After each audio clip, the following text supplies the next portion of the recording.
Candidates are heading into the campaign season's closing stretch that traditionally kicks off on Labor Day. Former President Donald Trump was off the trail today and over the weekend, but on the offensive online. He'll speak to the Fraternal Order of Police later this week. Meanwhile, labor was the theme for Democrats, with several events in blue wall states. Vice President Kamala Harris and President Biden made their first joint campaign appearance since the convention before an organized labor audience in Pittsburgh. Earlier, Harris also made a pitch for unions in Detroit. Everywhere I go, I tell people, look, you may not be a union member. You better thank a union member for the 5-day work week. You better thank a union member for sick leave. You better thank a union member for paid leave. What we know is when union wages go up, everybody's wages go up. The candidates are fighting to win key Midwestern states like Michigan, where Harris was today and where Trump was just a few days ago. Both are determined to get as much of the union vote there as they can. But as our economics correspondent Paul Solman reports, Trump has also shown surprising strength among some workers. I remember my mom crying for days when John F. Kennedy was assassinated. Retired United Auto Workers member Brian Panabecker. So yours was a Democratic family? Yep, because we were always told, well, the Democrats are for the little guy, the working man. But he's an avid Donald Trump supporter now, one of many who like Trump's positions on trade, tariffs, and taking on China. I put 30 auto workers into a group called Auto Workers for Trump on Facebook. It grew organically to 3,800 people. Please welcome the president of the International Brotherhood of Teamsters. As for the much larger Teamsters Union, its president, Sean O'Brien, actually spoke on day one of the Republican National Convention, although he didn't endorse Donald Trump. We all know how Washington is run. Working people have no chance of winning this fight. That's why I'm here today, because I refuse to keep doing the same things my predecessors did. And so the question, is the union vote, so long thought to be faithfully Democrat, swinging Republican? Brian Panabecker lives just outside True Blue Detroit, holds his political truths to be self-evident.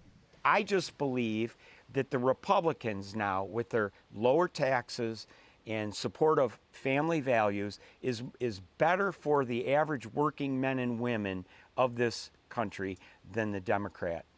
At a Teamsters local of oil refinery workers near Detroit, we heard much of the same. Of course, we're going to try to elect somebody that's going to be more pro-oil, right? Drill, baby, drill.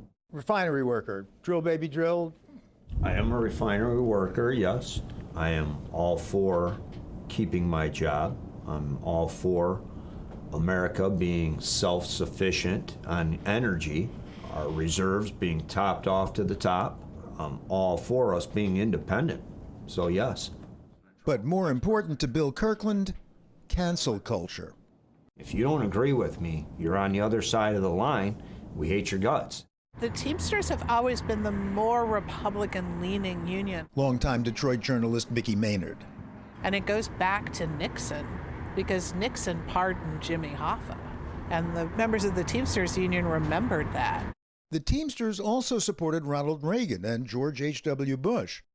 And even auto workers began defecting in Macomb County, a northern suburb of Detroit, back in 1980, the Reagan Democrats, as imports undercut the U.S. auto industry. Brian Panabecker lives in Macomb, blames Democrats for the decline. Do you remember a presidential candidate named Ross Perot? And he said, if we elect Bill Clinton at that time and NAFTA is signed into law, you'll hear a giant sucking sound.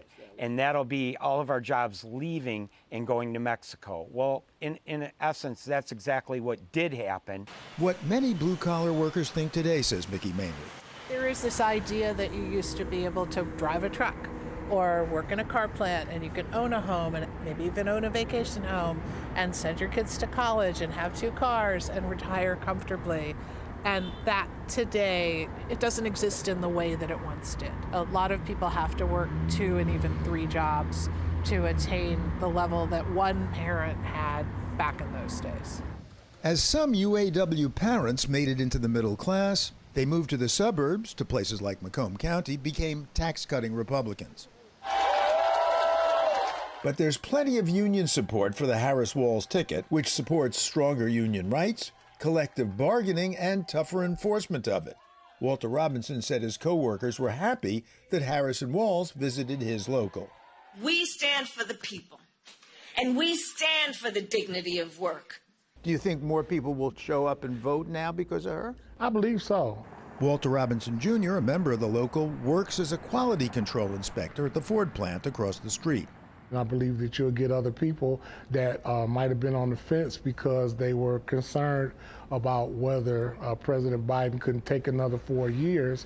And I believe that they will say, well, this is a younger candidate, so let's go.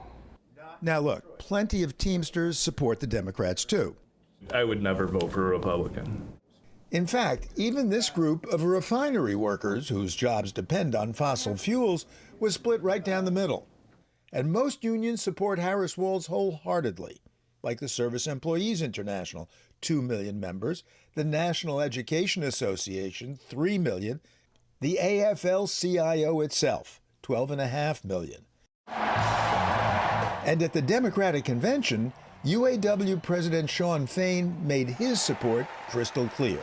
In 2024, who will stand with the working class in our fight for justice? Kamala Harris. Okay, so what percentage of the UAW's 400,000 or so members favored Donald Trump? 70%. That's conservative. Walter Robinson's guess, more like 40%. Journalist Mickey Maynard? I would come down somewhere in the middle. Final question about the weeks remaining till the election. Anybody think they're going to change their mind? No. No. Not with this group of people. What do you mean? No, we know what we want. I put it this way to the UAW's Walter Robinson.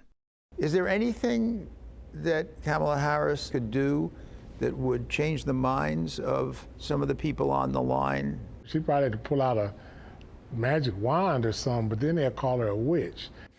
Robinson then laughed, maybe nervously. That's the thing that I had to worry about doing all these interviews is that MAGA's gonna find out where I live at and they're gonna be on my front lawn messing with me. Because, as you may have noticed, these days, tribalism runs pretty deep in America. For the PBS NewsHour, Paul Salman in and around Detroit.